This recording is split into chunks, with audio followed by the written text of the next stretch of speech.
Hi all, ನಮಸ್ಕಾರ ಎಲ್ಲರಿಗೂ. Welcome back to our YouTube channel. ಎಲ್ಲರೂ ಹೇಗಿದ್ದೀರಾ? ಚೆನ್ನಾಗಿದ್ದೀರಾ ಅಂದ್ಕೊಳ್ತೀನಿ. ನಾನು ಕೂಡ ತುಂಬಾ ಚೆನ್ನಾಗಿದ್ದೀನಿ. ಇವತ್ತಿನ ವ್ಲಾಗ್ ಬಂದುಬಿಟ್ಟು ಮಶ್ರೂಮ್ ಘೀ ರೋಸ್ಟ್ನ ಮಾಡೋದು ಹೇಗೆ ಅನ್ನೋದನ್ನು ತಿಳಿಸ್ಕೊಡ್ತೀನಿ. ಅದರ ಜೊತೆಗೆ ಮಶ್ರೂಮ್ನ ಬೆನಿಫಿಟ್ಸ್ಗಳನ್ನು ಕೂಡ ತಿಳಿಸ್ಕೊಡ್ತೀನಿ. ವಿಡಿಯೋನ ಕಂಪ್ಲೀಟಾಗಿ ಕೊನೆವರೆಗೂ ಕೂಡ ನೋಡಿ. ಮಶ್ರೂಮ್ ತಿನ್ನೋದ್ರಿಂದ ಲಾಭಗಳು ಏನು ಅನ್ನೋದನ್ನು ನೀವು ತಿಳ್ಕೊಬೋದು. ಆಮೇಲೆ ನಿಮಗೆ ತಿಳಿಯುತ್ತೆ ಮಶ್ರೂಮ್ನ ತಿನ್ಬೋದಾ ತಿನ್ನಬಾರ್ದಾ ಅನ್ನೋದನ್ನು.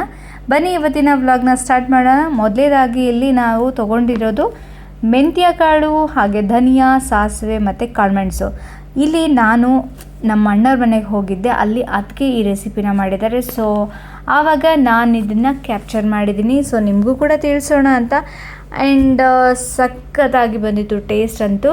ನೋಡ್ಬೋದು, ಇದನ್ನು ಎಲ್ಲ 1 ಟೇಬಲ್ ಸ್ಪೂನಷ್ಟು ತೊಗೊಂಡಿದ್ದಾರೆ. ಇದನ್ನು ಒಂದೆರಡು ನಿಮಿಷ ಫ್ರೈ ಮಾಡಿ ನೋಡ್ಬೋದು. ಇಲ್ಲಿ ಬಿಸಿ ನೀರಲ್ಲಿ ನೆನೆಸಿಟ್ಟಿರೋ ಗೋಡಂಬಿ ಒಳಗೆ ಈ ಹುರಿದಿಟ್ಕೊಂಡಿರೋ ಮಸಾಲೆಗಳನ್ನು ಹಾಕಿ, ಇದಕ್ಕೆ ನೀವು ಒಣಮೆಣ್ಸಿನ್ಕಾಯಿ ಕೂಡ ನೆನೆಸಿಡಬೇಕು. ಒಣಮೆಣ್ಸಿನ್ಕಾಯಿ ಒಂದು ನಿಮ್ಮ ಟೇಸ್ಟ್ ತಕ್ಕ, ರುಚಿಗೆ ಖಾರ ಜಾಸ್ತಿ ಬೇಕು ಅಂದರೆ ನಾನು 4ರಿಂದ 5 ಹಾಕ್ಕೊಳ್ಬೋದು. ಬಿಸಿ ನೀರಲ್ಲಿ ಗೋಡಂಬಿ ಹಾಗೆ ಒಣಮೆಣ್ಸಿನ್ಕಾಯಿನ ನೆನೆಸಿಡಬೇಕು. ಇಲ್ಲಾಂದರೆ ಖಾರದ ಪುಡಿ ಹಾಕ್ಕೊಳ್ಳಿ.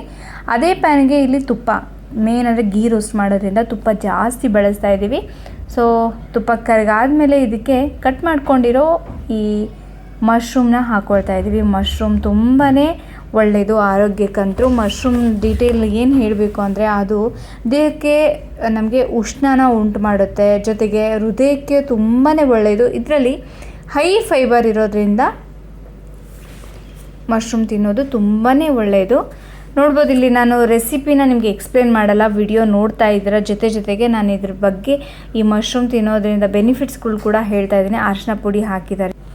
ಇದು ತುಂಬ ನೀರು ಬಿಡೋದ್ರಿಂದ ಬೇಗ ಕೂಡ ಸಾಫ್ಟ್ ಆಗುತ್ತೆ. ಹಾಗಾಗಿ ನೀವು ಜಾಸ್ತಿ ಹೊತ್ತು ಫ್ರೈ ಮಾಡೋ ಅವಶ್ಯಕತೆ ಕೂಡ ಇಲ್ಲ ಇಲ್ಲಿ.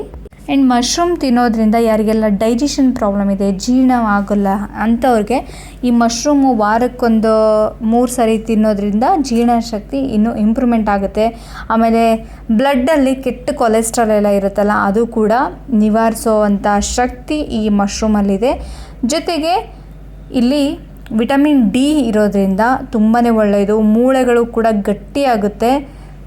ಜೊತೆಗೆ ಇಲ್ಲಿ ನೋಡ್ಬೋದು, ಮತ್ತು ಅದನ್ನು ತೆಗೆದುಬಿಟ್ಟು ಅದೇ ಪ್ಯಾನ್ಗೆ ತುಪ್ಪ ಹಾಕಿ ರುಬ್ಬಿರೋ ಈ ಮಸಾಲೆನ ಇದಕ್ಕೆ ಬೆರೆಸ್ತಾ ಇದ್ದೀವಿ. ನೋಡ್ಬೋದು, ಇದನ್ನು ಚೆನ್ನಾಗಿ ಮಿಕ್ಸ್ ಮಾಡ್ಕೊಳ್ಬೇಕು. ಹಾಗೆ ಈ ಕಡೆ ಪನ್ನೀರ್ ಕೂಡ ಕಟ್ ಮಾಡ್ತಾ ಇದ್ದಾನೆ ನಮ್ಮ ಅಣ್ಣ.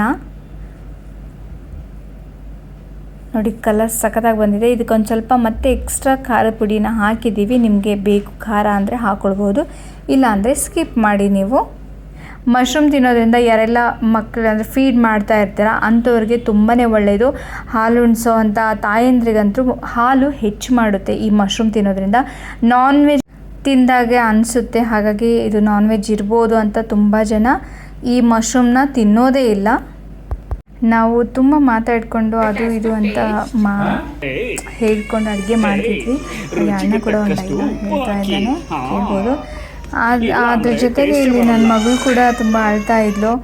ಅವಳಿಗೆ ನಿದ್ದೆ ಬರ್ತಾಯಿತ್ತು, ಹಾಗಾಗಿ ಅವಳು ಅನ್ನ ಎತ್ಕೋಬೇಕು ಅಂತ. ಬಟ್ ಈ ಕಡೆ ನಾನು ವಿಡಿಯೋ ಕೂಡ ಮಾಡ್ತಾಯಿದ್ದೆ. ಅದ್ರ ಜೊತೆಗೆ ಒಂದೊಂದು ಸರಿ ಹೋಗಿ ಎತ್ಕೊತಿದ್ದೆ ಮತ್ತು ಬಿಟ್ಬಿಟ್ಟು ಬರ್ತಿದ್ದೆ, ಹಾಗಾಗಿ ಅಳ್ತಾ ಇದ್ಲು. ಮಶ್ರೂಮ್ ರೆಡಿ ಆದಮೇಲೆ ಅದೇ ಪ್ಯಾನ್ಗೆ ಸೇಮ್ ಮೆಥಡಲ್ಲಿ ಪನ್ನೀರ್. ಕೆಲವೊಬ್ಬರು ಎಷ್ಟೇ ನಾವು ಈ ಎಲ್ಲ ಹೇಳಿದರೂ ಕೂಡ ಇಷ್ಟ ಆಗಲ್ಲ ಅನ್ನೋರು, ನೀವು ಮಶ್ರೂಮ್ ಬದಲು ಪನ್ನೀರನ್ನು ಆ್ಯಡ್ ಮಾಡಿಕೊಂಡು ಈ ರೆಸಿಪಿನ ಮಾಡ್ಬೋದು. ಅದು ಮಶ್ರೂಮ್ ಘೀ ರೋಸ್ಟು, ಇದು ಪನ್ನೀರ್ ಘೀ ರೋಸ್ಟು, ಅಷ್ಟೇ ಡಿಫ್ರೆನ್ಸು. ಅಲ್ಲಿ ನೀವು ಬೇರೆ ಏನಾರ ವೆಜಿಟೇಬಲ್ಸ್ ಕೂಡ ಹಾಕ್ಕೊಳ್ತೀರಾ ಅಂದರೂ ಕೂಡ ಹಾಕ್ಕೊಳ್ಬೋದು, ತುಂಬಾ ರುಚಿಯಾಗಿರುತ್ತೆ.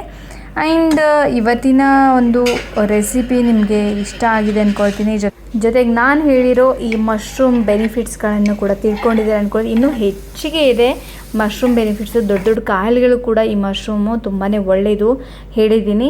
ಅದು ನೆಕ್ಸ್ಟ್ ಇನ್ನೊಂದು ರೆಸಿಪಿ ಮಶ್ರೂಮ್ದು ಏನಾದರೂ ನಾನು ಟ್ರೈ ಮಾಡಿದರೆ ಖಂಡಿತವಾಗ್ಲೂ ಆ ಒಂದು ವಿಡಿಯೋದಲ್ಲಿ ನಾನು ಹೆಚ್ಚಿಗೆ ಇದ್ರ ಮಾಹಿತಿನ ಕೊಡ್ತೀನಿ. ಆ್ಯಂಡ್ ಈ ರೆಸಿಪಿನ ಟ್ರೈ ಮಾಡಿ ಹೇಗಿತ್ತು ಅಂತ ಕಮೆಂಟ್ ಸೆಕ್ಷನಲ್ಲಿ ತಿಳಿಸೋದು ಮಾತ್ರ ಮರಿಬೇಡಿ. ಈ ವಿಡಿಯೋ ಇಷ್ಟ ಆಗಿದ್ದಲ್ಲಿ ಲೈಕ್ ಮಾಡಿ, ಕಮೆಂಟ್ ಮಾಡಿ, ಫ್ರೆಂಡ್ಸ್ಗೂ ಫ್ಯಾಮ್ಲಿಗೂ ಶೇರ್ ಮಾಡಿ. ಒಳ್ಳೆ ಬೆನಿಫಿಟ್ಸ್ ಇದೆ.